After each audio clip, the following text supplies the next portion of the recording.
What's up, IGN? Here's what's going on in your world today. IGN. 3 letters which conjure self-immolating rage in many, and frankly, indifference in most. It's a long fall from its former status as one of the premier sources of gaming news. But the fact that IGN and its reviews have become such an accepted presence within the various gaming-related spheres of the internet only speaks to its ubiquity. After all, for decades it was one of the single most important factors in determining a game's success. And while its chokehold on the industry has waned in recent years, it is still nonetheless undoubtedly relevant. I mean, word of mouth has always been the most effective marketing tool, and nowadays its effectiveness has become amplified through memes, competition, and your favorite content creators. You're just gonna stare at him and be like, keep seasoning. Stare at you, keep seasoning, motherfucker. You're gonna keep seasoning my meat. But many people still eventually do seek professional validation for their favorite releases, and when they do, one of the largest publications out there is still IGN.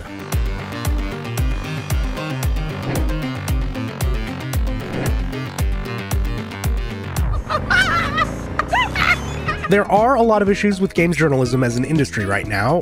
There are also a lot of issues with the public perception of it as a business and the entire way we talk about it.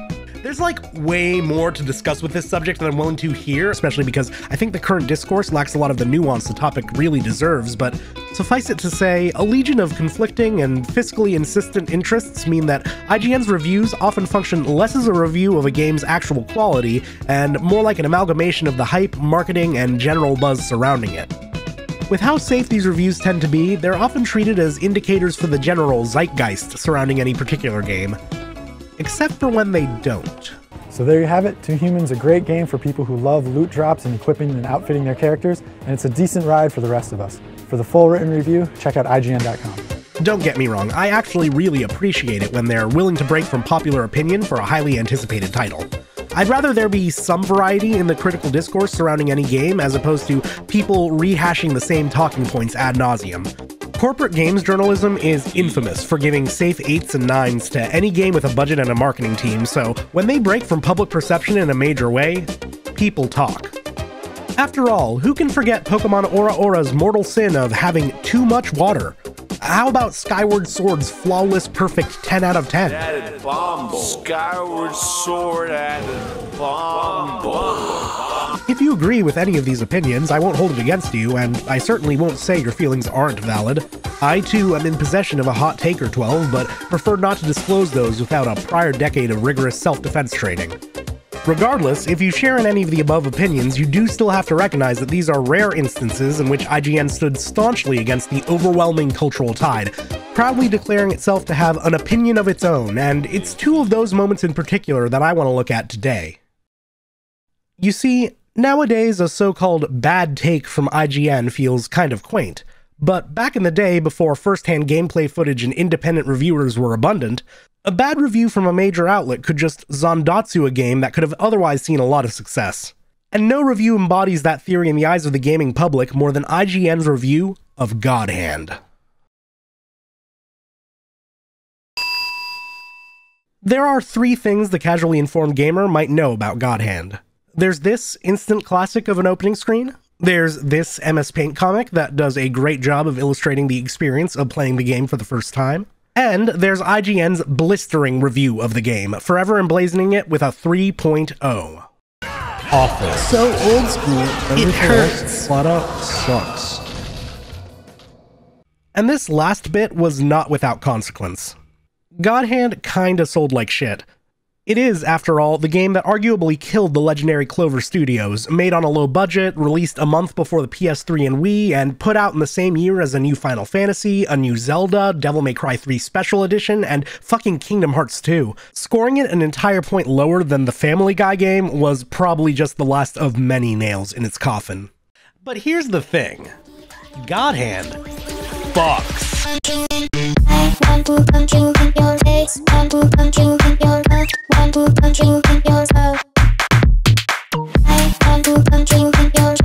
God Hand is a frenetic, exhilarating skullfucker of a game that manages to balance punishing yet rewarding gameplay with a sublimely goofy tone and the energy of a deathcore drummer doing blast beats on a rubber chicken.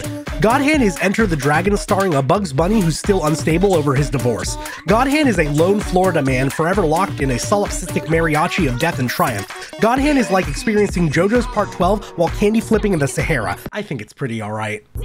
Not many games have compelled me to play through them multiple times, much less games of this length and difficulty, and yet I've somehow found myself playing through God Hand in its entirety 6 separate times before even considering starting this script. I can do it! I can do it 9 times! I may have first gotten my hands on the game an entire decade after its 2006 release, but yeah, since then I've had an interest in its history and influence, so I do take notice when a publication claims it has about half the quality as, say, High School Musical, Sing It, Vanessa Hudgens Not Included. Well, that's certainly one way to start your Kids Wii party game review. I'm far from the only one who vehemently disagrees with the content of IGN's review. Feral Fist Fest went on to become a cult classic, and Better Than God Hand became a meme unto itself. It's easily one of IGN's most infamous reviews, but it's only when you contrast it against an undeservedly high score that it fully metamorphoses into a proper synecdoche of the internet's perception of IGN. You see, within IGN, there are 2 wolves.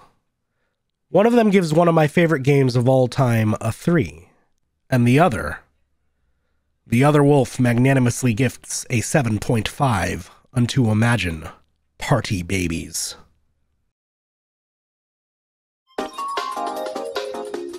The Imagine series of games started up in 2007 with Imagine Master Chef, and would continue pumping out games that allowed young audiences to imagine themselves in the lives of other highly qualified professions, like a teacher, a veterinarian, or in this case, a baby.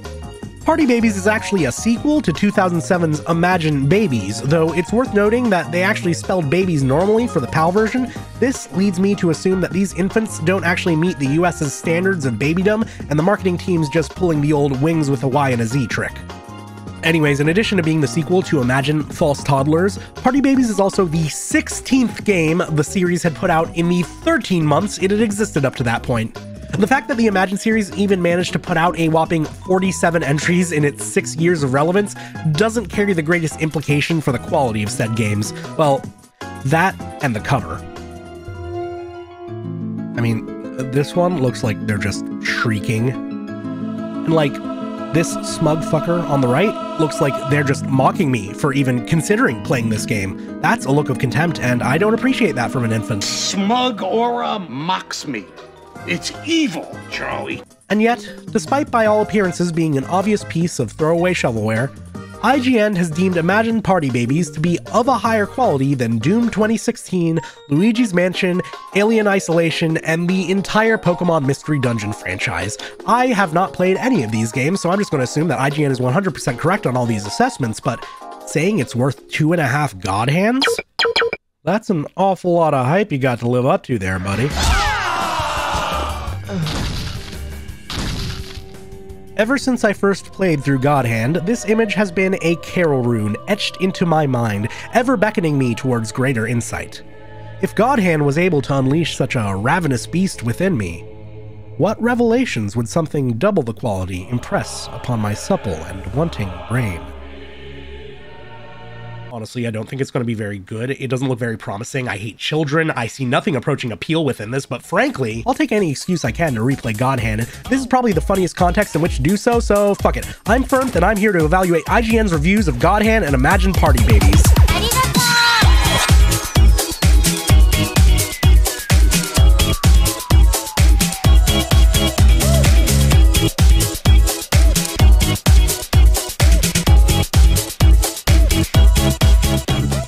So normally I'm not very into reviews, at least in this sense. I'm a lot more interested in critiquing games as a piece of art as opposed to numerically quantifying their consumer value, but I'm going to have to put that aside for this video.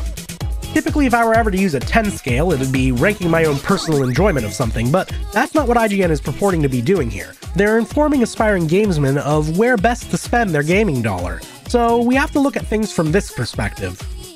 Furthermore, we're just going to push past the fact that these reviews were made 2 years apart across 2 console generations and written by 2 separate reviewers. I don't want to focus on the writers of these reviews simply because these are infamous for being bad takes. I'm sure they've received much undeserved harassment for them as is, and my interest is not at all in focusing on them. Hell, one of them is a freelancer who's written less than a third of the reviews the other has. The point is, the individual writers are irrelevant. The meme, at least in the philosophical, cultural, Metal Gear sense, is that IGN gave God Hand a 3 and Imagine Party Babyz a 7.5. IGN doesn't have some disclaimer saying these reviews don't represent the publication's opinions. In fact, these reviews were specifically chosen for that express purpose, so congratulations IGN, you're the one on trial here. But even then, trial isn't the right term. I'm not here to condemn, I'm just here to understand why. So, I'm going to run through both these games, and I'm going to keep their reviews in mind and see what I have to say about what IGN has to say, because content is recursive and the internet is a self-reflecting Uzumaki spiral hellscape. And maybe through this, we can draw some unreasonable conclusions about what IGN values, or at least what they think the general gaming public values. So let's get started with God Hand.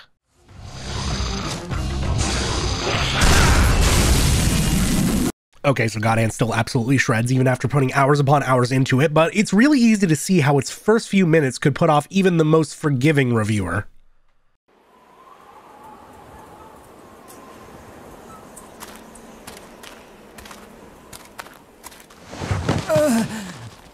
Water! Gene, this place reeks. I know. I mean, it definitely feels like it's missing an establishing shot or two. I'm assuming the game didn't have the budget for a bespoke animation of Gene and Olivia trekking through the desert to get here, but this scene goes through too many beats too quickly for the player to really have a grasp of what's going on, and this compounds as the cutscene continues. This place reeks. I know. Wait, you don't expect me to mop up, do you? Come on, those guys are cake. Not to mention, much sexier than you. Well, your sexy little friends. They're coming for a dance. That conversation would have made a lot more sense, and Gene's attitude would probably have been a lot funnier if we'd gotten, like, a single shot of these grunts beforehand.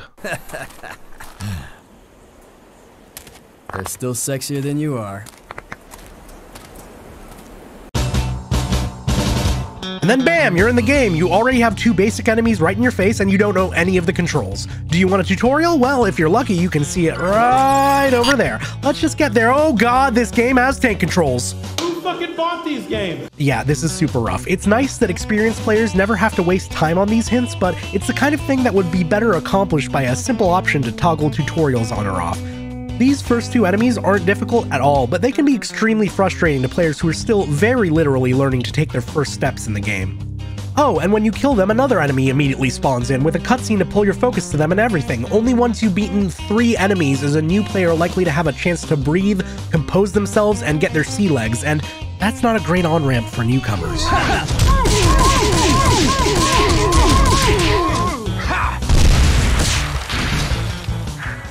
Yeah, it's easy to see how this could sour someone's impression of the game, and I think that's exactly what happened with IGN. After all, they do acknowledge the cheesy, nonchalant B-movie feel the game has.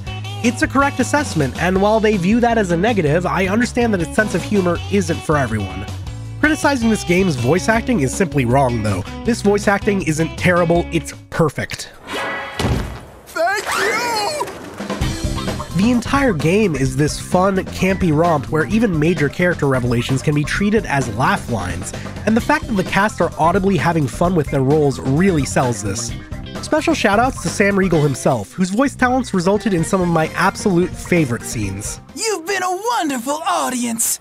Long live the guitar!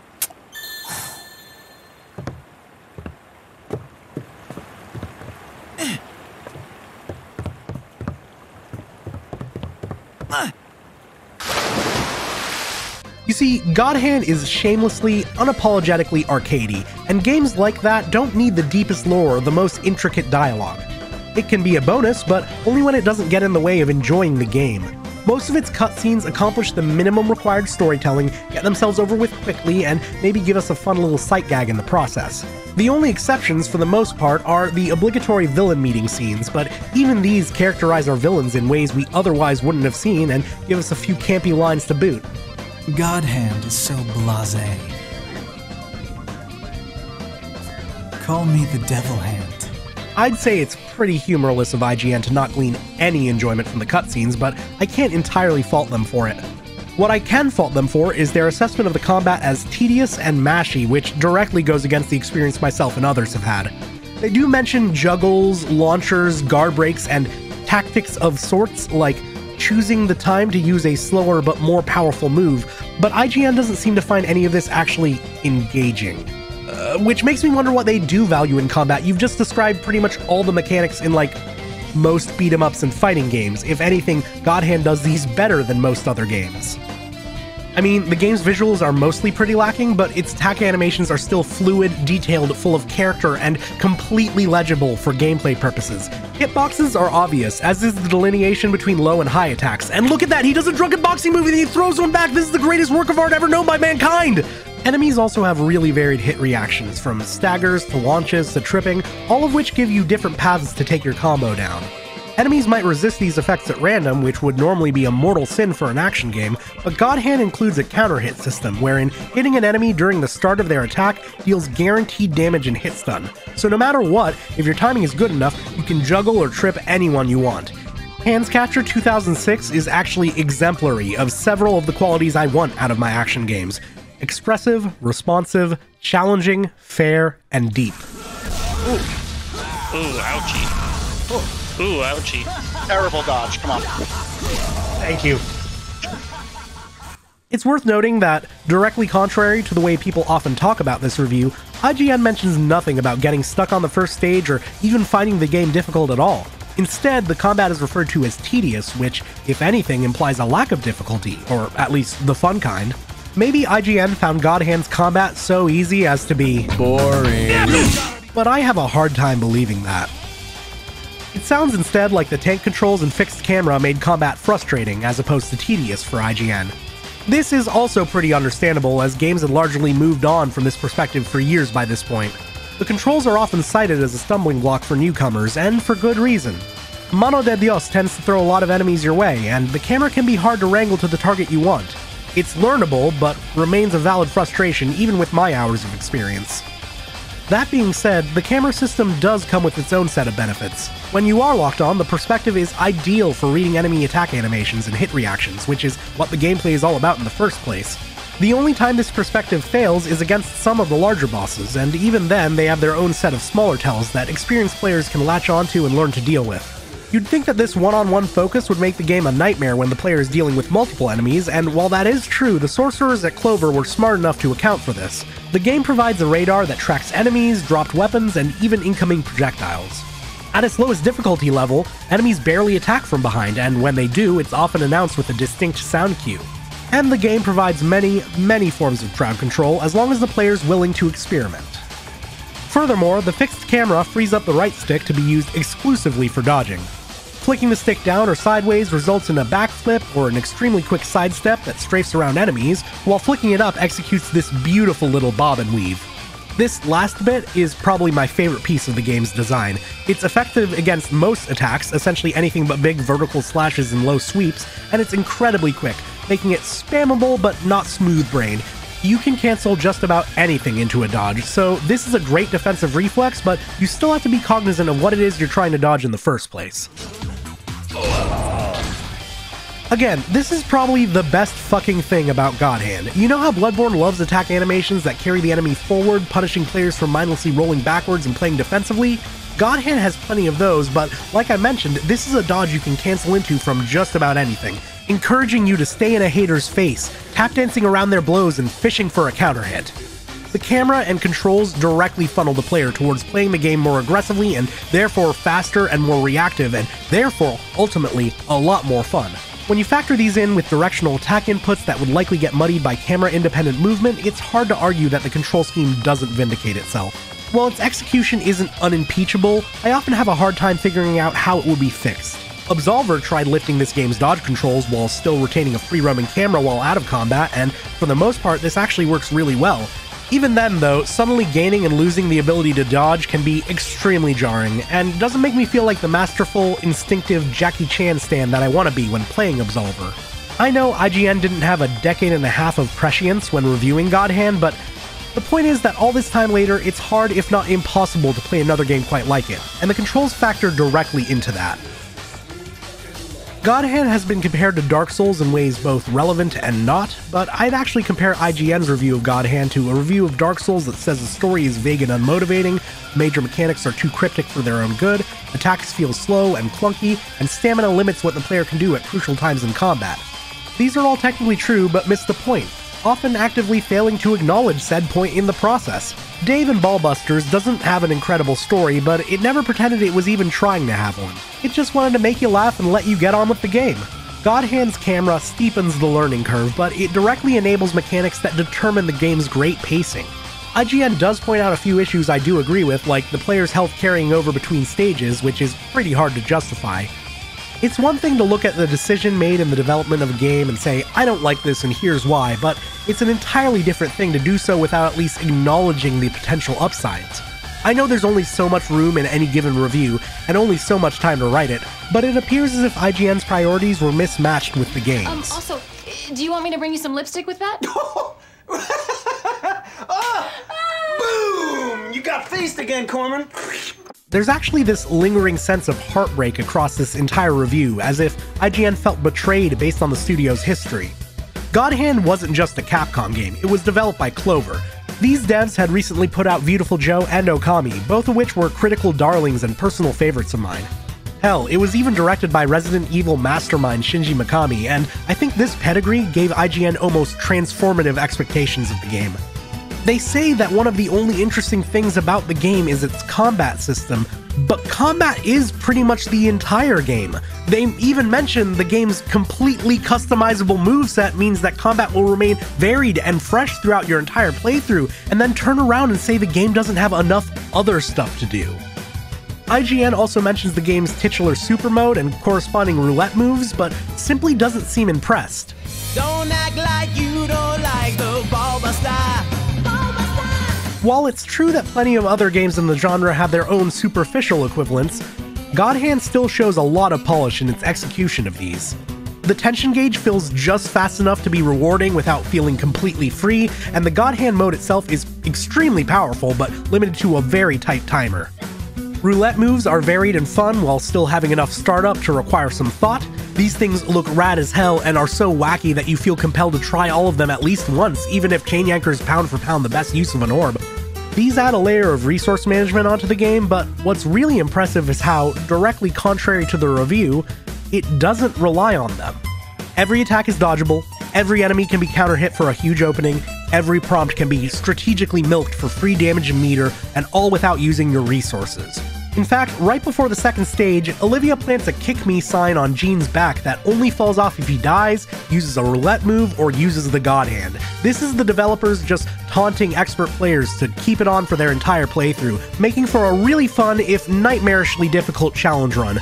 Sure, that may only apply to a tiny fraction of the player base, but that's not the only way in which God Hand incentivizes repeat playthroughs. After all, New Game Plus does exist, though not in the same sense as it does in other games. You don't maintain anything you've earned throughout your playthrough, but instead start the game with full access to the shop, arena, and casino. The arena's various fights used to be gated behind completing certain stages, but once you've completed the game, you can take them all on in any order, through side missions that range from standard fights, to boss rematches, to novelty encounters, to Mission 15, which is a blight upon mankind. Skilled players can tear through the arena after beating the game's first stage and then use that newly earned cash to pick out their dream moveset from the shop, including these overpowered but incredibly pricey god-tier attacks that can make the game's difficulty a joke. If you want to get risky with your money, you can even gamble it away on blackjack and slot machines like a normie, or spend it at the Chihuahua races like a keen investor. I am by no means a serial game replayer, but if you heard this game's end credits theme, you'd want to replay it too.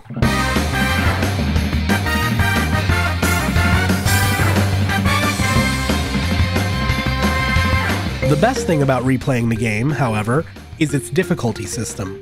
Shinji Mikami made covert use of an adaptive difficulty system for Resident Evil 4, but God Hand isn't sneaky about it. If you successfully dodge attacks or deal damage, your style meter increases, and after filling all the way, you level up to the sound of thunderous applause. The game's current level shows you how hard God Hand is trying to kill you at that moment, ranging between 1, 2, 3, and... At higher levels, enemies get better at dodging, fight more aggressively, and even gain access to whole new attacks. Taking damage lowers your style meter and can even level you down, or you can choose to spend an orb to prostrate yourselves before your attackers and beg for Headmaster Godhand to take it easy on you. The result is a game that gets harder the better you're playing it, whether it's due to an overpowered moveset, a burst of pure unmitigated skill, or repeatedly cheesing a boss using Chain Yanker and pummels. As you learn the game, your style will climb higher and higher until the game inevitably humbles you.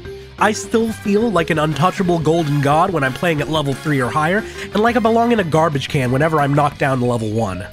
Godhand even has traditional difficulty settings on top of this. Easy mode simply prevents the difficulty from going any higher than level 2, whereas hard mode exclusively locks the difficulty to level die. I cannot stress how perfect this system is for this type of game.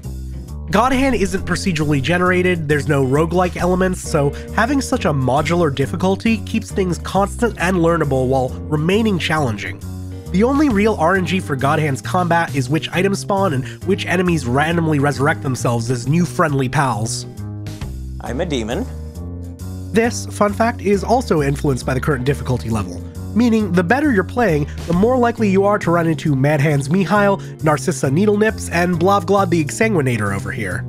They hit hard and fast, and can easily force you into a panic worthy of their music. They're always a great oh shit moment, throwing your entire game plan into disarray, especially if you don't have any resources available to spend, so I'm confused as to why IGN also felt these guys were boring. I'm also confused as to why, for all I've spoken about it here, the difficulty system didn't even really receive a single mention within the review. Even a complete newbie can easily hit level 2 with a roulette move or two, so I can't imagine this system never came up in IGN's entire playthrough.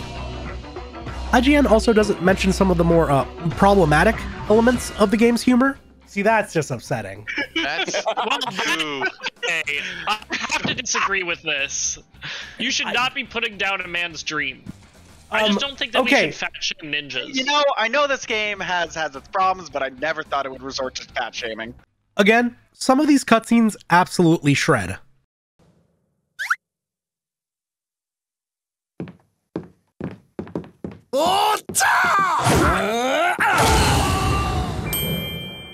Yeah! But the game is filled with edgy, irreverent Bush-era comedy, for better or worse. I don't think a single character is portrayed positively throughout the entire game. Gene's kind of a dick, Olivia's constantly threatening to cut off his arm, this gorilla has a secret, and almost every villager you rescue was in no danger at all to begin with and just likes being stepped on. By the same token, these enemies are canonically called fatties, the game's gay representation is a pair of massive obvious stereotypes, and your go-to button mash damage prompt for all female enemies is a harsh spanking. This age. Oh my god. It just aged. You will see this animation. A lot. At least it portrays spanking as painful and not something you would do to a child. I don't think any of this is legitimately hateful. Like I said, everyone here is awful in a pretty even-handed way. You can fill up your tension gauge by picking up what I can only describe as a titty mag. The blue Power Ranger stand-in, defeated, openly wishes to replace the Red Ranger in the sequel. The game is constantly communicating its tone to you. You must keep working! More than one of you should be enjoying this! But it still feels like something you should be aware of when firing it up for the first time, and IGN decided not to mention any of it. While the game's enemy designs and voice lines have too much personality for me to agree with the assessment of them as generic, one could easily argue that they aren't quite varied enough. Clover saved plenty of dev resources by reusing most of Gene's attack animations for the enemies as well, which limits most enemies to sharing Gene's basic skeleton. In a martial arts-focused game, it's inevitable that most, if not all, enemies will have at least a vaguely humanoid body type, but that's not to say there couldn't have been more gimmicks and additional mechanics stapled on. However, when IGN talks about fighting these enemies who still have shockingly varied movesets and tells, they say they ended up approaching them the exact same way, in the most telling sentence in the entire review. You generally just run up at them, punch away until they're about to attack, and then flip away in cowardice. Rinse and repeat. It's taking a lot within me right now to resist dismissing the entire review for that one line. It's the flipping away and cowardice part that really says it all to me specifically. It paints a very clear picture of IGN's playthrough, and it sounds, frankly, miserable.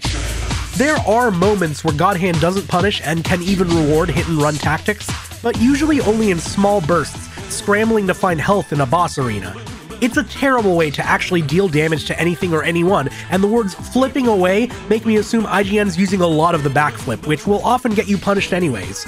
The boxing style up dodge is intimidating at first, so I can see how they might be scared to use it in a fight. But then again, there are these doors that make you hit them several times in quick succession while making you dodge a strike that's pretty clearly telegraphed to be ducked under, and you have to get through like several of these across the entire playthrough, so it's not like IGN's unaware they have options. It's hard. Despite all the hints Clover's designers dropped, IGN insists on playing the game the most frustrating and least fun way.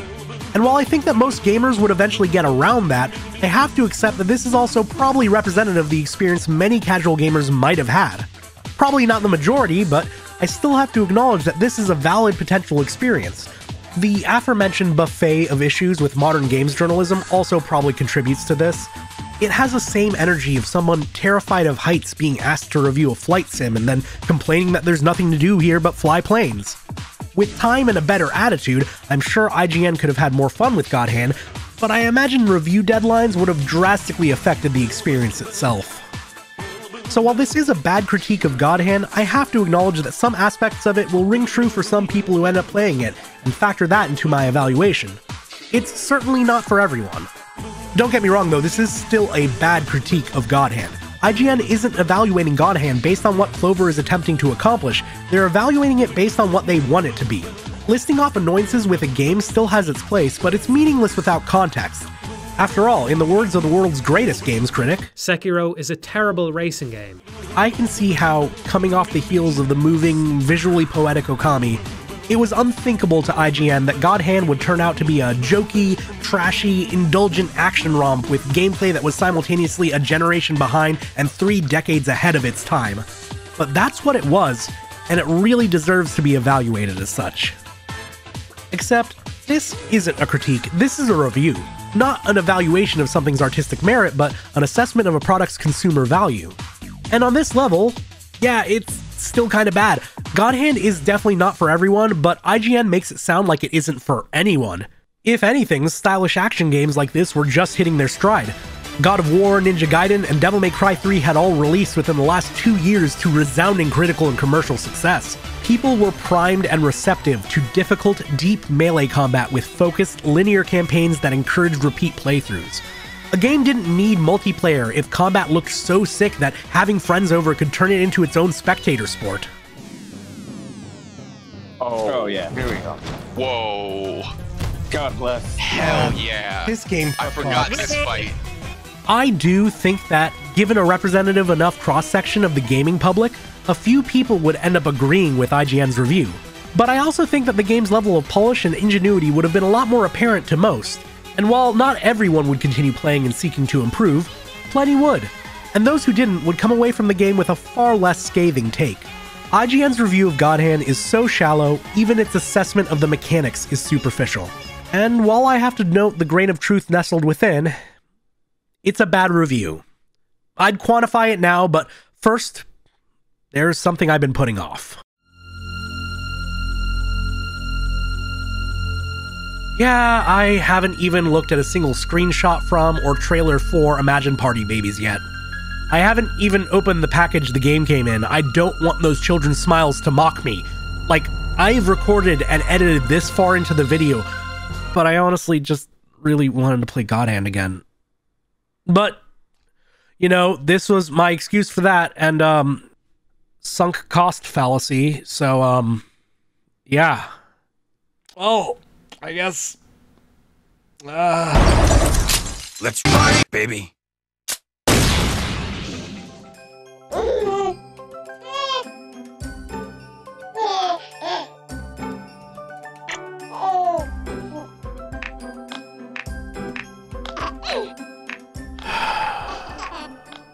Okay. You might not be able to tell, but I'm actually not particularly enthused about the reality currently setting in that I have to play this game. You might think that's shooting my own review experience in the foot, but no, I'm actually giving myself the proper IGN mindset here. After all, they even note that they started up their review process with the aimbot loaded up, ready to kill. This was written in a time of great turmoil for the gaming community, as the Wii's casual-friendly reputation sent gamers into an anti-inclusivity identity crisis. What, you can't handle me? Then you better go play with your Wii.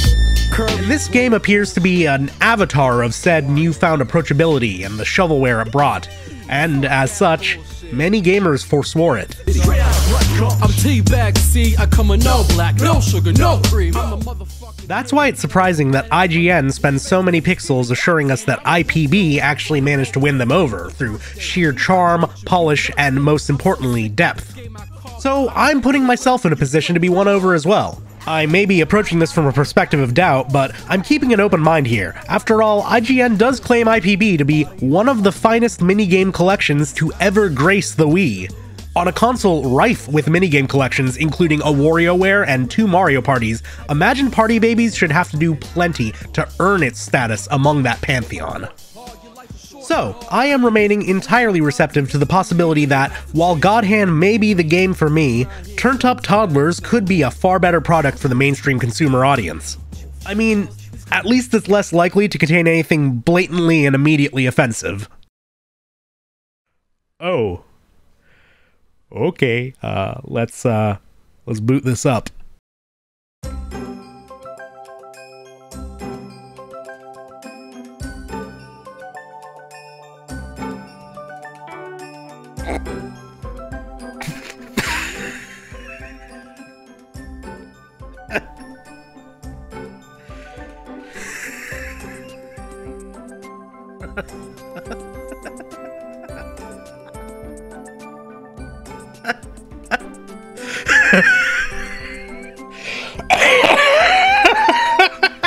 Okay, so having played through the game already, this menu is actually pretty great for giving us an idea of the full breadth of the Imagine Party Babyz experience. There aren't any hidden interactables here. I checked. These 5 icons are my only choices. One of them is the options, which basically amount to separate sliders for the music and sound effects, which is admittedly one step better than God Hand. One of them is customization, which we'll get to later, and one of them is exiting to the title screen. So aside from customization, the actual gameplay choices we have here are competition and this game's story mode. Yes, it has a story mode. There isn't actually much meaningful delineation between competition and story mode, with the former essentially being a quick play version of the latter. Here, you can play a single individual minigame or run through one of the game's 4 groupings of minigames, but without any of the story cutscenes. They don't actually take up a lot of time, all of these cutscenes are about 3 sentences long anyway, but it's nice that you have the option around them. I'm not complaining about the story here, and to be clear, neither is IGN. As they put it, the story doesn't make a whole lot of sense, but then again, it doesn't really have to, considering all it's there for is to provide some extra context and justify a single-player story mode, which is just such an accurate and well-considered opinion. It just makes me happy to see a publication only apply rigorous narrative standards to games with lofty storytelling ambitions. Great job acknowledging what it is you're evaluating and treating it as such. I still think they're kind of wrong about even this assessment, to be honest. The story does make sense, it just makes too much sense. More sense than a story should make. It's all very predictable, unremarkable, very nothing. It's not much of a story if there isn't really any conflict, and this story has barely any. I don't know, you be the judge, here's the entire story. Warning, incoming spoilers for Imagine Party Babyz. I repeat, incoming spoilers for Imagine Party Babyz. Okay, so Katie's earning her childcare diploma via a year-long stint at a nursery run by headmistress Anna Graham, which is an anagram for Reagan Man. I don't know why they named her anagram. Fuck. There's one other employee, Leo, who, according to the game's manual, is never seen not wearing one of his fabulous disguises. This is his one fabulous disguise. One time, he doesn't wear it, and Katie's like, what? Also, he falls down. These are the game's 2 jokes. Katie's worried about whether she'll get her diploma, but Leo and Anna both say not to worry because the babies love her. Then, Katie thinks Leo's sad because the babies like her more than him, but it turns out he's just sad that Katie's going to leave. So, Katie gets her diploma, and Anna abdicates her title as headmaster and puts Katie in charge, and you get booted back to the main menu because credits are stashed away in the options menu. Leo falls down again. That's Imagine Party Babyz. That's all of it. That's the plot. So yeah, none of that is any good or like entertaining. It says a lot that despite each cutscene being only a literal handful of sentences, they all feel way too fucking long. They're bad. But I'm really confused as to why IGN says it doesn't make sense. This is written for literal children. The chain of causality here is like 2 links long. Katie goes to the nursery to get a job. She gets the job. She also meets a furry and cruelly shames him out of his degenerate lifestyle. This isn't fucking Utna. Does IGN get confused reading a grocery list? I guess the only real potential source of confusion is where we as the player fit into all of this. We take on the role of a baby throughout the game's various challenges, but is Katie rooting for a specific baby over all the others? Hell, where is Katie's Bratz doll looking ass in any of these? Some of the minigames have Leo or Meemaw hanging out, but never our stated protagonist. Half the time, the babies are just fucking unsupervised and the adults just let them go to the park and terrorize some pigeons. Directly contrary to IGN's claim, none of these cutscenes offer context for any of the minigames. Godhand kinda had some rough transitions from cutscene into gameplay. 1 minute you're talking to Olivia in your motel room, and a loading screen later the sky is red and Harriet Chubbsman over here is launching black firebombs at you with a ballista. It's jarring, but makes for a good laugh, and it's pretty easy to assume, oh, Jean just walked here next. On the other hand, Envision Celebration Infants has about as much connective tissue between its cutscenes and gameplay, but feels less jarring solely because the cutscenes are so nothing. The story follows a very tight structure throughout its 4 seasons, and yes, this game's story mode is organized into 4 seasons like the fucking Last of Us. Each season starts with a mercifully brief cutscene before jumping over to 4 minigames, the last of which is always the Mad Dash. You then get a brief intermission cutscene before popping right back into a round of 5 minigames, the last of which is always the baby dance, before a final cutscene to end the season. Completing each respective season unlocks the next season, and once you've completed all 4 seasons, Katie gets hired into a leadership position straight out of college like an unremarkable white dude in the 50s, and the game's just over. After 50 turns, it's over. I took things slow on my first playthrough in an attempt to really give the game a fair shake and grab all the footage I could. Not counting time spent customizing my babies, the playthrough of the game's story mode took a grand total of roughly 2 hours and 15 minutes, including bathroom breaks and time spent typing notes. This is, functionally, the entirety of the game's mechanical content. I didn't plan on the game taking me all that long to begin with, but if I wanted to spend enough time on Imagine Party Babyz to really give it a fair shake, I'd have to go for some optional objectives. Luckily, the game does have one primary collectible in the form of cosmetics. Setting a new high score in a minigame earns you its respective costume, or fancy dresses as the game calls them. Cosmetics are a fun thing to earn, and I'm usually willing to grind for the right one in the right game, and IGN is right, a lot of these actually are really cute and appealingly designed. A lot of them are, G Gundam levels of cultural stereotyping, or questionable outfits to put your infant in, but this night outfit is legitimately fun and adorable. Night outfit was the first fancy dress I earned, and it more or less went entirely downhill from there. Still, these are a fine motivation to get you to replay minigames, and I appreciate that they tell you exactly which minigame each one is locked behind. Except for these 2, which simply say bonus. I'm assuming that these are associated with the game's apparent Wii balance board compatibility, but I'm not about to spend $80 on a used peripheral that would unlock maybe 2 additional minigames in this thing. You know, Godhand never asked me to buy DLC that took up space in my tiny studio apartment, and this game certainly isn't going to make me, no matter how fancy the potential dresses may be. The fancy dresses are then used for baby customization, which is supposedly the game's other major appeal. According to IGN, it's me caliber, and while I wouldn't go that far, there are indeed options here.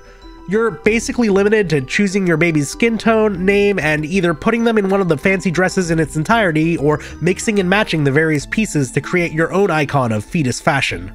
The interface is fairly rudimentary. You can rotate your baby, but it's just a single button that makes them do a 180 as opposed to a full FromSoft character creator camera pan. You also, unfortunately, can't use spaces or numbers in the baby's names, despite their starting names being Baby 1, 2, 3, and 4. Still, I did have a bit of fun crafting my new mythological figures of infant competition, such as Vincenzo, Frank Potion, Gwennifer, Captain Jazz, Skungo, Krill, Jonathon, and Christini. Watching these kids run around and compete in the incomprehensible idiot drip I'd placed them in immediately improved my experience by, like, an entire 12%. I do wish these customizations showed up on the title screen though. This fucker refuses to wear pants and I consider it very disrespectful. Whatever, customization here is at least fun and expressive, and I'm happy it's been included in the game. That's not the main focus here. As IGN points out, what truly matters is the core gameplay, right? What a great observation. That's what we're all here for, and what we're here for is minigames, and hoo boy, have I fucking spent some time evaluating them. After doing my story mode playthrough, I went to grab the fancy dresses I had missed, giving me a full collection of all the non-Wii balance board dependent fancy dresses that Imagine Party Babyz has to offer. So I spent a minute trudging through the customization screen taking notes, and then listed out all the minigames I had yet to set a high score in. A grand total of 5. You know, I wasn't surprised that the AI in this game was piss easy, but the built-in high scores it has set are abnormally low, making it beyond likely for your first playthrough of the game to be spent not only dominating your competition, but repeatedly setting a new record! I'm thankful I was able to get nearly 100% completion in the game so quickly, but it doesn't exactly leave much room for meaningful, visible improvement. But, you know, if it's a good enough minigame, it should still be fun to play on its own, right? And IGN keeps hyping up these fucking minigames. This is apparently the game's main selling point, and they want us to know that. Apparently we get to look forward to juggling more than one objective at once, multi-phase games that are more than the sum of its parts, with a level of strategy and depth unseen in other similar titles. Its gameplay is definitely not intended for the toddlers it features on the box, but gamers old enough to grasp the depth and strategy within it will have a great time. They love bringing up depth and strategy, so I wanted to make sure I didn't miss out. So, after completing the game's story mode, and after hopping into quick play to set high scores on all the games I failed to on my first try, I decided to take a quick tour through this game's Grand Slam, an option in competitive mode that runs you through all 4 seasons back to back, the IPB equivalent to Mario Party's 50-turner. I did this for a few reasons. I'd be getting a better idea of the pacing and arrangement of the games, I'd be giving every minigame at least 2 separate chances, and I could play it without any sound effects to get clean audio of the game's soundtrack, which, as far as I can tell, nobody has bothered uploading anywhere online. It was certainly 2 more hours of me waiting for instrumentals to loop and replaying minigames I'd already played before. I then called up 4 of my friends who I dragged into a Discord call to watch me play God Hand, and forced them to compete with each other in an Imagine Party Babyz Grand Slam of their own. After all, it would be pointless to just skip over evaluating this game's multiplayer component entirely. Oh my fucking god. So, after our traditional pre-game spliff break, a solid 12 minutes of customization, and a round of whiskey shots, MF Pooh, Ass Conga, Raiden Jr., and Poopy Boy all stepped forth as sacrifices unto the cishet god of toxic masculine competition. Do you have multiple audio channels set up at all? No fucking clue.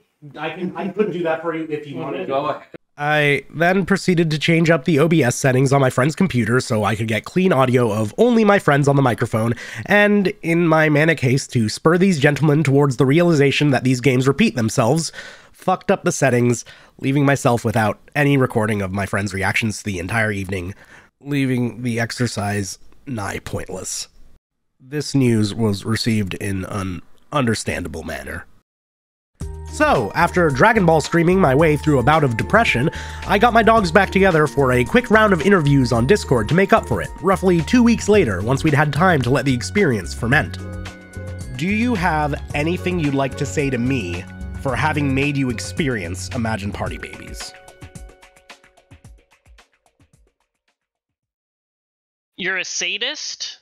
I like to consider myself as someone who will try out video games just to see, just to know what I'm missing or what people like or what people recommend. So not gonna lie, had my hopes up when you said we were gonna play Imagine Party Babyz. Phirmth, I would like to thank you for the Imagine Party Babyz experience. But this wasn't just bad fun, like fun bad. This was just bad and boring and dial tone as you can get. Not only did I feel like I became closer to my friends, and yourself included. I kind of like blocked this out of my head for a little bit, but now that I'm coming back to this, just like, no. How? What did this got like an 8, right? You got a 7.5. How? I also became closer to my inner party baby, even though I did not win. I love you as a friend, but I have imagined enough party babies in my day that I don't think I need to imagine anymore. And if there's a sequel, I would really prefer you keep that knowledge to yourself. Just sit with it.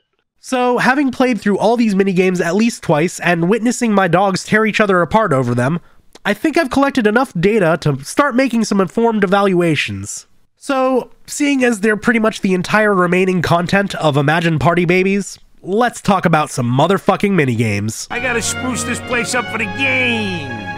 The back of the box claims the game contains 40 minigames, but as I mentioned, some of these are cordoned off behind the Wii balance board, and each of the 4 seasons features its own version of the Mad Dash and the Baby Dance. The 4 versions of the Mad Dash at least have their own distinct seasonal visuals, and the 4 versions of the Baby Dance feature their own individual songs, but nonetheless play out exactly the same way each time.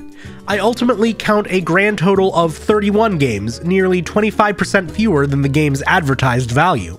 That's not necessarily the worst thing if these minigames are any good though, and IGN has assured me that the developers have indeed focused on quality over quantity. IGN actually seems to be a big fan of the Mad Dash in particular, and I had to play it 8 times in 2 days, so let's start with that, shall we?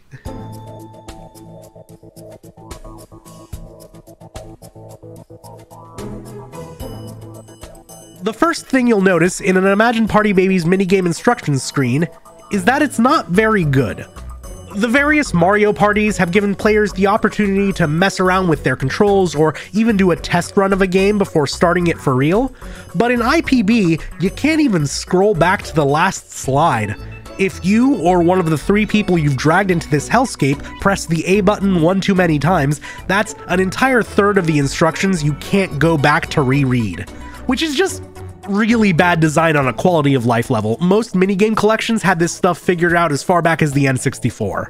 Once the game itself starts, you'll also notice, like with all the other minigames, that the countdown timer goes by way too fucking fast for its own good. And then bam, you're in the game, only unlike God Hand, it's really bad. This one in particular has like 3 stages to it. In the first stage, you wiggle the controller to make your baby walk. In the second stage, you pump the Wiimote like you're inflating a basketball so your baby can ride a bouncy horse thing. And then for the grand finale, you mash the 2 button to pedal a tricycle. Then you win. The frustration began with the Mad Dash, for sure. That fucking race was terrible. That made me so sad. Every time. There's also a score system to this minigame, for whatever reason. It's mainly just there so you can earn a high score and unlock a fancy dress, but it doesn't really serve much of a gameplay function. On my 7th or 8th playthrough of this minigame, I decided to try staying in second for as long as possible to see if I could pull ahead at the last minute and win the race while having the lowest score. When it came down to the tricycle section, my opponent kept slowing as I eased off the accelerator. Eventually, I had stopped pressing any buttons whatsoever and simply set my Wiimote down to watch. I won. Realizing that the games repeated themselves was sobering. This is the minigame IGN chose to single out as emblematic of Imagine Party Babyz' rock-solid design. Apart, none of these control methods would have been very intriguing, but together, they create a virtual triathlon much more than the sum of its parts. I'm not going to point out the typo there because, frankly, that's the least of this review's problems.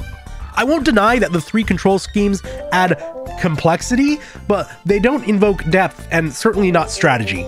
This minigame was supposed to be such a banger that not only did IGN feel the need to single it out, but the game itself forces you to play through it 4 times. This is the game's high watermark. I'm fucked from here on out. By the 4th Mad Dash, I was feeling pretty sad that I had agreed to participate. Feeling a little misguided. The game did not end up feeling like much of a party. And I would say that as it went on, my emotional state was reverting to something that more resembled a baby. While we're at it, we might as well talk about the baby dance, which you must also perform once per season.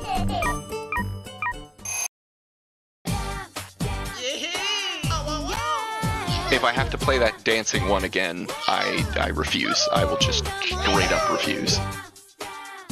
Yeah, so you might notice that this rhythm game lacks any rhythmic component whatsoever. I mean, the notes move on beat, but as long as you shake your Wiimote anywhere within that vague window of timing, you're going to get an okay. If you shake your Wiimote the wrong way, the game doesn't even register it as a miss or anything, which is probably the biggest issue here. I mean, the UI kind of blows, the music is hilarious, and the baby's respective introduction dances are markedly better than the actual dancing they perform during the number, but I could literally just sit there jangling the Wiimote like a set of keys and it would work. I've done it. It got me a perfect score, and that's really a fucking problem because IGN thinks this game controls great. One of the best on the Wii in terms of control accuracy, I am told. These controls are less accurate and more absurdly forgiving, and there is indeed a difference. Take a look at baby food, which sees the players alternate between pretending to eat and splattering their food everywhere like an ungrateful brat. Theoretically, the player will use a circular motion to stir their sustenance until Leo's watchful eyes are cast elsewhere, at which point players can shake or pump the Wiimote to shovel their food onto the floor. On the surface, this is the kind of complex, demanding, multifaceted control scheme that seems to really impress IGN, but Imagine Party Babyz doesn't want players to get frustrated if, say, the game registered one type of motion as the other. Since you're never punished for doing the wrong thing, you can just kinda do both things at once and get rewarded for each based on what the game's looking for. It took me seconds to figure out a motion that counted both as shaking and stirring, and from that point on, I didn't even have to look at the screen in order to get a score that equaled all 3 other babies combined. The only thing that stopped me from flailing the Wiimote for the entirety of every baby dance is that each one lasts like a full 3 minutes. They are so long, and they are so goddamn boring. I hate the baby dance so fucking much. And when I had to dance again, and again, and again, and again. Those songs were grating, and they went on for a very long time. I mean, it kind of definitely got repetitive. Rhythm games have no place on the Wii. The point is that the dev team didn't figure out control accuracy, they figured out how to give the motion controls training wheels. It's sad that IGN can't tell the difference. Not all the games are this fucking inane. For one of the better ones, check out Brush Your Teeth. You couldn't have called it fucking Tooth Time or Dental Dash or just... Can I please just play Gone Hand again? Brush Your Teeth actually takes the multi-segmented control scheme and makes something out of it. You shake the Wiimote in a manner that your friends would never consider mocking you for to build up saliva, and then time an A-press, golf swing style, in order to spit it out into the sink. The more you're able to build up, the further you can potentially spit. Calling this juggling multiple objectives would be absurdly charitable, but these two mechanics do at least indeed play into each other. Which isn't nothing, it's like nothing 0.5. There's, you know, a start to an idea here. The bottle similarly puts its players through multiple different actions in sequence. First, you shake up the Wiimote to mix up the baby bottle, then hold it up to your mouth to chug it and actually get points, followed by a timed A-press for bonus burping points. The bottle I liked, that had multiple different skills being tested, both the vigor of your shake and the timing of your press. And every time I tilted the Wiimote back to take a drink, I also drank a beer, so that was nice. Or the swing, which requires players to time alternating up and down motions on the Wiimote to build altitude while also mashing A to fondle this weird baby chandelier thing. None of these are particularly innovative, but at least they cycle players through a variety of actions so as not to become boring. I don't think that they're particularly impressive by any means, but they're at least engaging, and probably the best minigames IPB has to offer. Most of these games don't have you juggling multiple objectives as the infamous review claims, but they do at least provide ways to engage with your fellow player babies. Snowball Fight and Baby Sumo actually give you a taste of direct combat sports, but Baby Sumo controls like utter garbage, more on that later. The Comforters has you seeking a specific toy for your baby, but you can also grab other toys to throw them away so your opponents can't reach them. Coloring In sees the babies racing to see who can fill in more sections of the coloring page, but you have the option to erase your opponent's colors too. Changing Diapers centers around grabbing diapers for your baby, but gives players the option to grab a rubber ducky and give it to an opposing baby to create a distraction. This is certainly more than nothing, but sabotaging your opponents is never half as mechanically rewarding as continuing to get your own score higher, so it really doesn't come close to the depth or strategy IGN keeps mentioning. I don't think any of the minigames could be described as deep, nor interesting. The issue here isn't that the game uses motion controls, it's that they're very poorly implemented. There's a subtle use of rumble when identifying your baby during the intro of each minigame, but the game really could have used it far more during the games. As is, these challenges are more or less bereft of visual feedback. Bubbles is an incredibly basic race to point and click on bubbles in order to pop them, but the babies barely move and your cursor doesn't have any effects on it when you hit the button, so either you're hovering over a bubble and it pops, or you miss and your baby just gets this little weird thundercloud emoji over your head and can't shoot again for a hard to determine amount of time. It's all just very poorly communicated from a UI standpoint and generally feels like ass when you're playing it. Motion controls are capable of great things, but secondary design elements need to support them, otherwise gameplay feels limp and uninvolved. Bubbles could have been good, but there was very little feedback. Rigged, but also rigged against everyone. And also, they did not explain the fact that you have a limited amount of ammo, so most people just blew their load immediately. Worse yet is when the controls are legitimately bad. True to IGN's review, it's not often, but a few games that remove the training wheels show just how poorly these controls fare without them. Take Rattles, for instance, which features a funky beat, a comfy audience, and approximately 0 rattles. Any of the rhythm games made me very upset. Rattles, much like the baby dance, is about as devoid of rhythm as a thunderstorm. But unlike seemingly every other minigame, these require a very precise angle of tilt to register an input, making it extremely easy to overshoot. Even once I'd seemingly gotten the motion down, it would still fail on me out of nowhere. It definitely did not instill much confidence in me. I was honestly kind of pissed off. Likewise, Clothes asks players to use the Wiimote to browse their baby's wardrobe in order to match the on-stage model. It takes a bit of velocity for the controls to register a motion, but it's also very easy to accidentally double up and overshoot the shirt you wanted. You can only scroll in one direction though, so get ready to cycle through the entire wardrobe again, fucker. A little preview window of the next shirt or something similar would go a long way towards easing this frustration, but then again, these frustrations mainly stem from the game's controls simply not being that good. Moreover, learning and mastering these controls doesn't make you feel like a combat god, it just makes you feel vaguely competent at what amounts to a very unchallenging game. Not all of the games include motion controls at least, and these tend to play pretty well. I'd say that Panic in the Bathroom immediately comes to mind.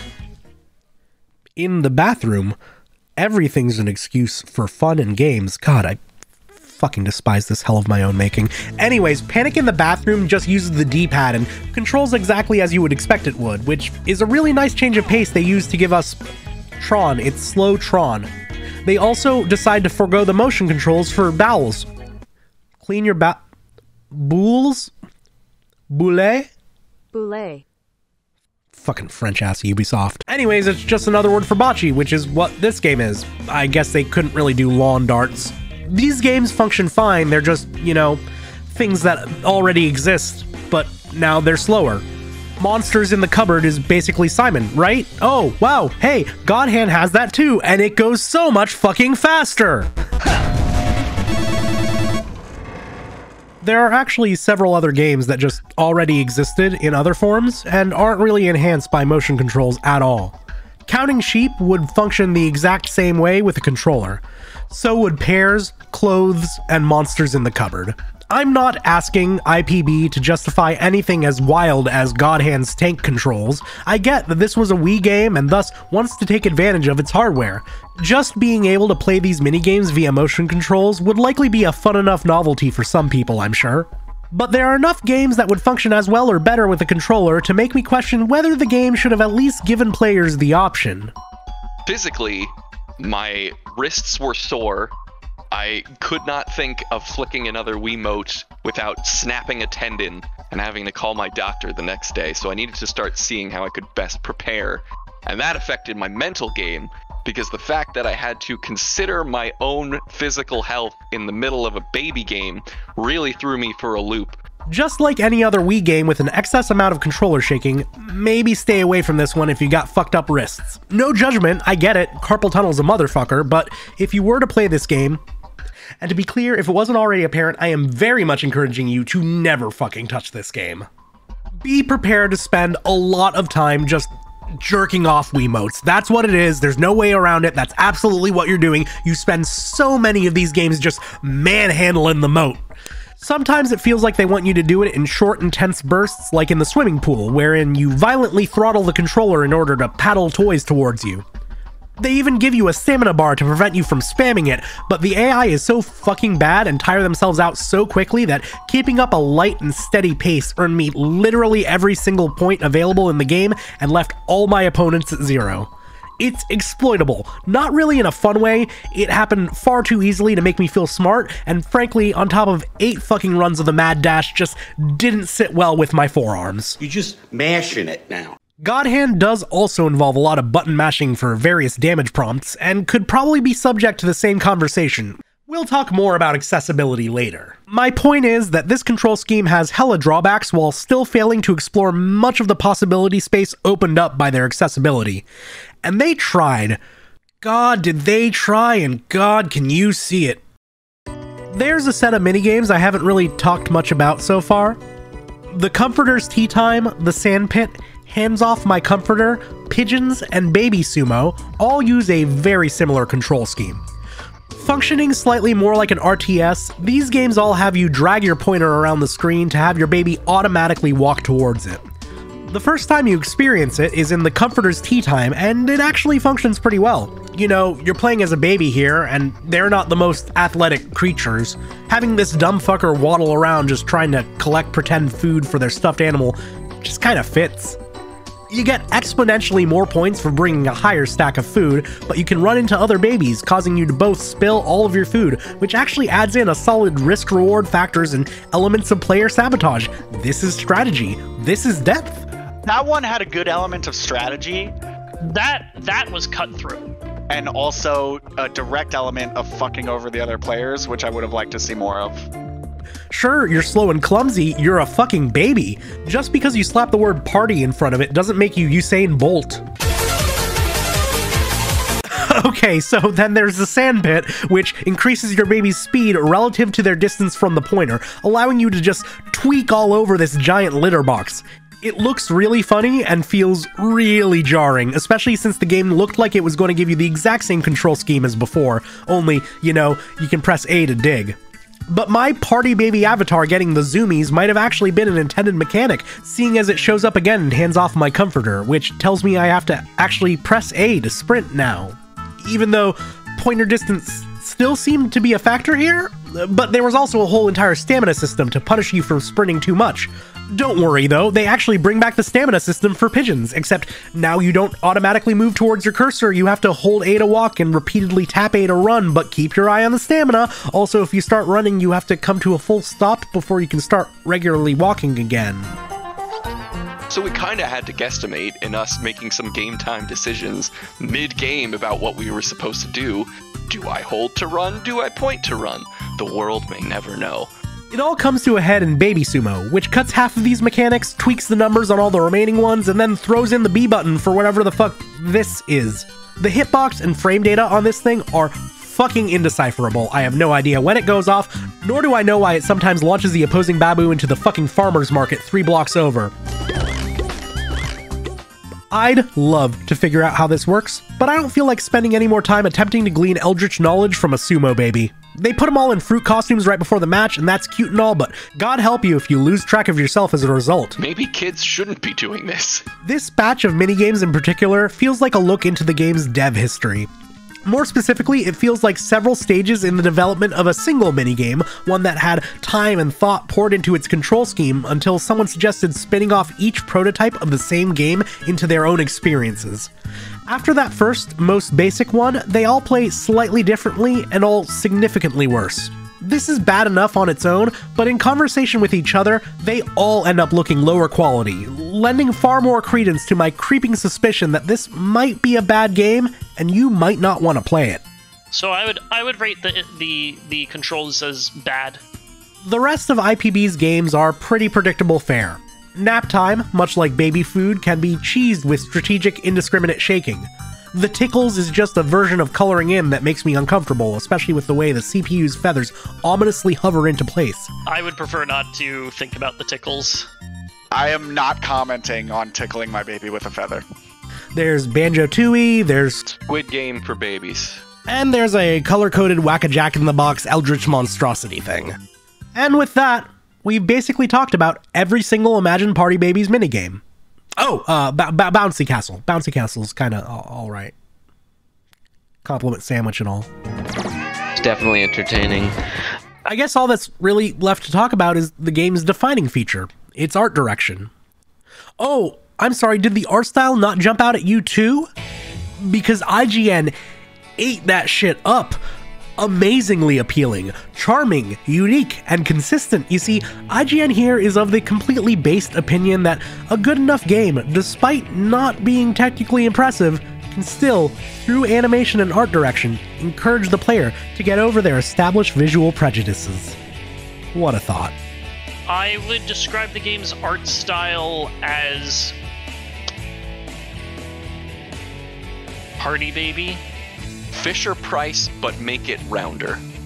And yes, I will say that the art style is indeed functional. Mechanically speaking, I was rarely, if ever, confused as to what I was looking at. I mean, yeah, the visual communication on some of this ended up being pretty rough, but for the most part, these graphics do indeed enable gameplay. And, you know, some of the less problematic fancy dresses are pretty cute and well modeled. Each minigame has its own bespoke intro animation for each baby. I like the designs of the stuffed animals and the monsters in the cupboard. There are definitely elements of this game where the art department did a solid job and deserve to be proud of themselves. But to call the game's art style its defining feature? This art style? This fucking anodyne bowl of unseasoned oatmeal? This anthropomorphized psych ward waiting room? To call the art style the game's defining feature is to call it an amoeba. That is, featureless. Shit, what else did IGN say was good about this game? Oh, the baby squeals. They don't get obnoxious, right? A lot of the times, the baby cooing also is exactly the same for everyone, and that's not something you want to hear for a 5-minute stretch of intense Wii motion gameplay. It's fun to clown on this game, but I really wanted to find something here, not for the sake of contrarianism or some fun twist for the video, but just because I genuinely enjoy finding something to appreciate from, you know, something I semi-willingly sunk so much time and lactic acid into. The game itself wasn't a miserable experience by any means, but it was boring and numbing in the way that only shovelware can feel. More than maybe any other game I've ever played, this feels like a product, a thing to be sold, consumed, tossed away without any regard to the time spent within. Aside from a few unintentional laughs, I generally had a pretty boring time with this one, and ultimately, would have preferred to be playing more God Hand. So, as the review concludes, yes, Imagine Party Babyz features dancing toddlers on the cover. Get over it. Are they dancing? Is that what that is? This one looks like they're just stomping on a cake. This entire final paragraph is, frankly, a banger. It sounds like they want to give it an even higher score based on how glowingly they sing its praises. After all, the game distinguishes itself in every possible category. Why'd you stop at 7.5 if you liked it that much? Bump that shit up. Nice. Don't cuck your favorite party game out of a higher score here, IGN. Yeah, if you can't tell, I think this is a bad critique and also a bad consumer review. You could have just said it was a game for children, and while that's still no excuse for mediocrity, you wouldn't have been attempting to market this game to gamers old enough to grasp the depth and strategy. Instead, IGN just really wants to convince us that this isn't shovelware, and relied on a lot of hyperbole to accomplish that. The game does function, it works, it's not utter garbage, but even at its absolute best, it barely crests past mediocre. For lack of a better term, it feels soulless. I guess all that's left to do is compare the numbers. This party's getting...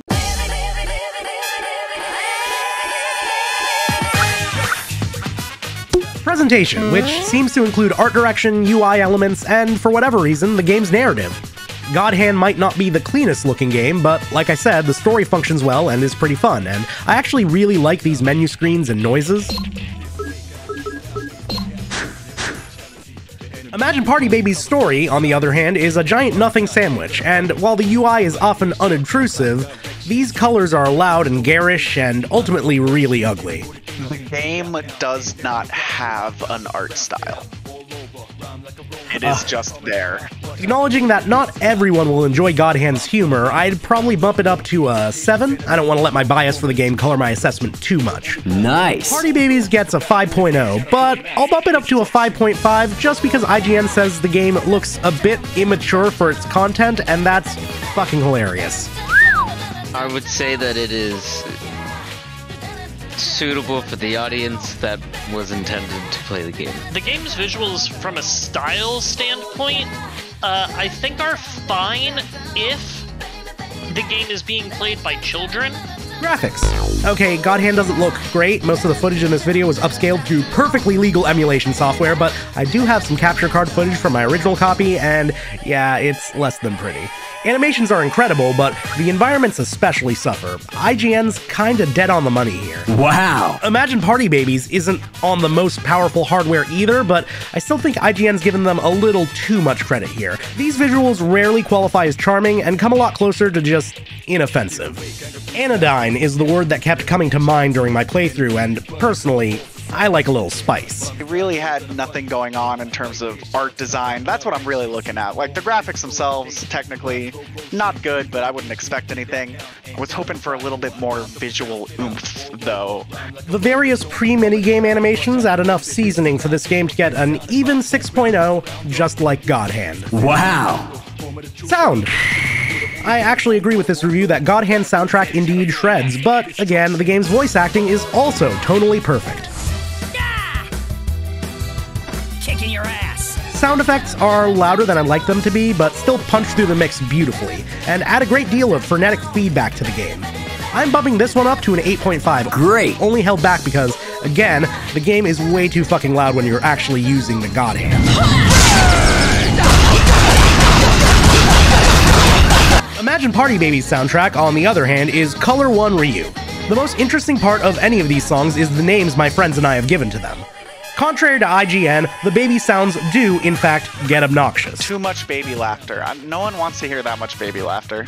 Audio is integrated terribly all around. While cutting up the soundtrack, I could actually see on the waveform the audible pop that happened every time a track looped. And at the end of the baby dance, the music doesn't even fade out. This is what it sounds like without sound effects.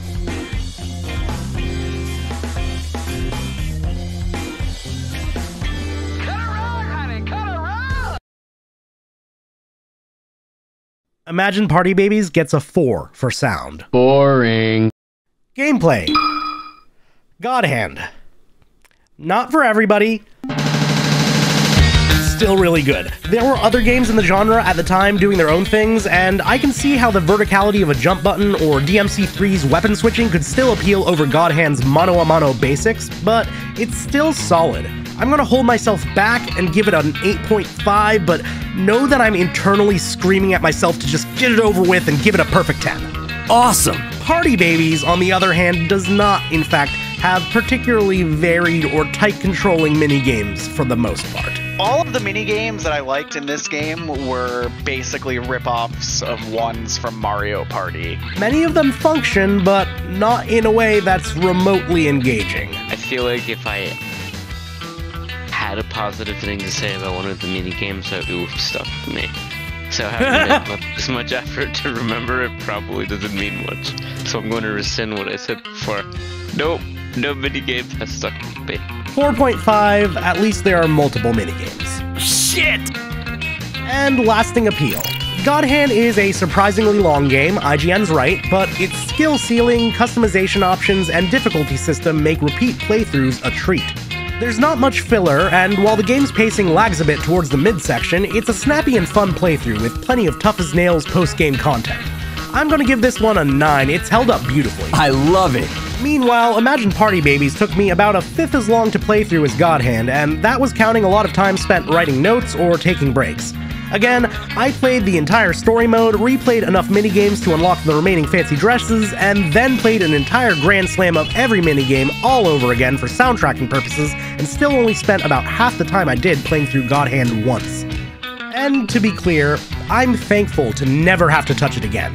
Playing it with my friends was plenty of fun, but I don't think I could ever convince them to do it a second time. It's a decent laugh and can make for a good novelty game night exactly once, and that's about it. I wouldn't do it again, but I don't regret it. But I am glad I did it with my friends so we all could experience the same hold music that is Imagine Party Babyz together. Oh, I think it's important to try something new every day. And that was definitely something new. Imagine Party Babyz gets a 3.0 in lasting appeal. It made me play the baby dance about 7 times too many. Douchebags. The worst minigame was easily the baby dance, and it's a shame that you had to do it 4 times. It's kind of a bookend there. Like, the Mad Dash is probably the best and most interesting. The Mad Dash is the first game I would say was uncomfortable, excruciating, and bad. And the baby dance was the worst and completely boring and pointless. First 2 or 3, I was like, at least they're trying something different and mixing it up between games. That changed very quickly. Because it was so easy, like 3 of us would full combo it every time, and then the game would just randomly choose a winner, port priority, something. It remains to be seen to this day. Well, I guess all that leaves is accessibility.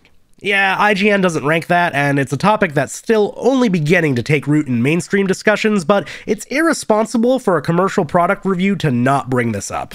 Not every game is for everyone, and accessibility on its own is not the sum total of a game's artistic merit or product quality, but it should be something you're made aware of before you fucking buy it. And both games flop pretty hard at this. God Hand does have an easy mode, but even that will be too hard for plenty of people, and considering the power fantasy the game offers, it wouldn't be difficult at all for the game to include a baby mode easy difficulty that just lets players feel like a badass and enjoy the story, while also acknowledging that they're not getting the full experience.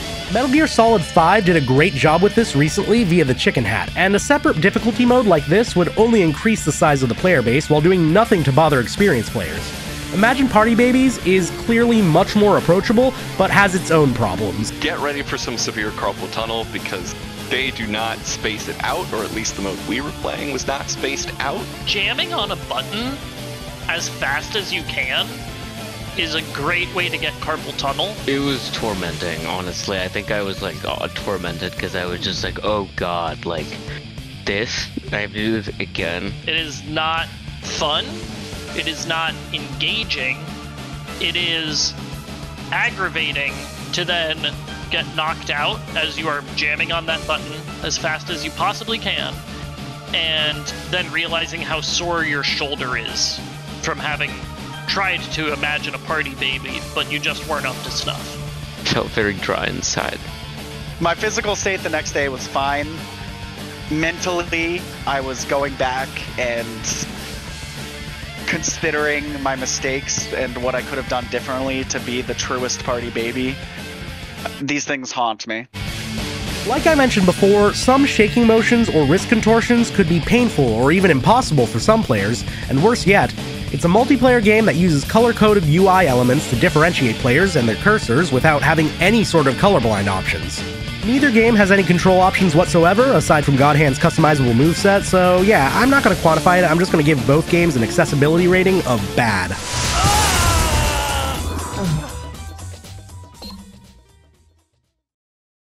Overall, Imagine Party Babyz is too boring to be mid, too mediocre to be fun, and too bereft of personality to be memorable. It's cheaply made, it's forgettable, it's not good for you, it's like fast food, except, you know, at least the Crunchwrap Supreme fucking tastes good. Imagine Party Babyz doesn't offend, but it certainly doesn't inspire, and while I'd love to condemn it to a worse fate than Godhand suffered, I want to be reasonable about this. So, bias and time wasted aside, I give Imagine Party Babyz a final score of 4.0. What would your personal rating for Imagine Party Babyz be?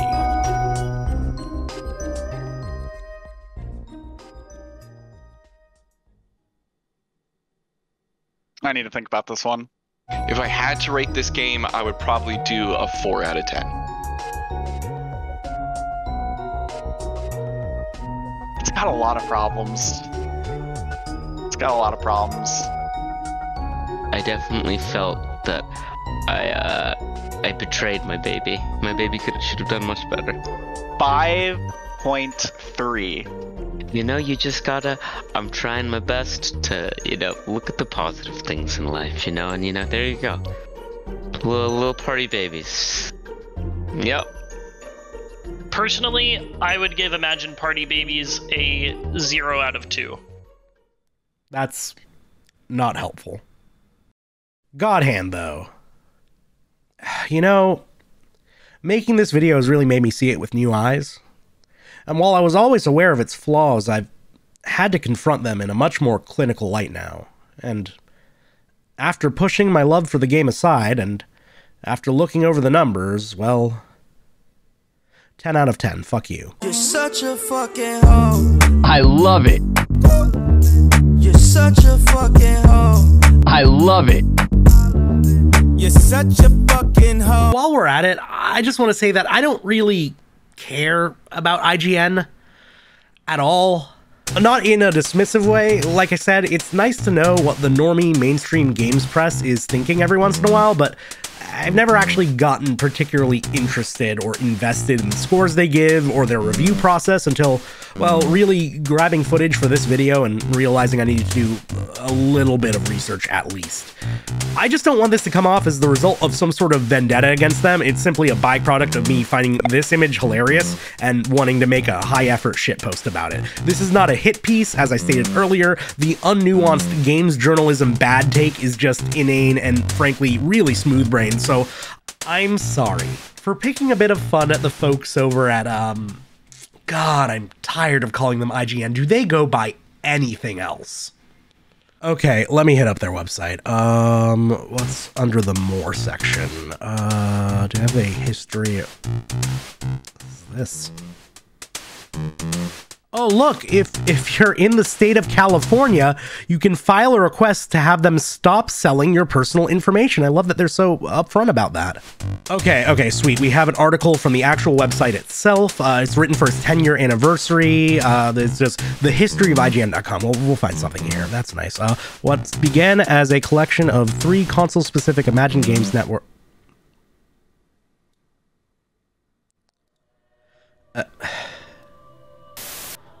No.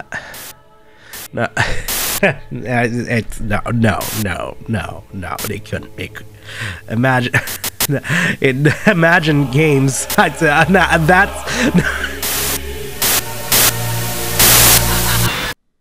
I have to go deeper. Couldn't be any more obvious. Digging at wounds, stretching at sides. I owe myself out, I owe myself out, I owe myself out, I owe myself out. Future Publishing? He's involved too? Whatever that fucking means. There was a man named Ziff liquor-soaked late-night gaming sessions? Not content to remain solely gaming-focused, Imagine started the female-centric Chick Click site, whose offices were quickly moved away from those of the IGN editors for reasons too numerous to mention. What does that mean? What does that mean? What quarrel could the drunk gamers possibly have with the office full of women? What does it all mean? Let it go. Let it go.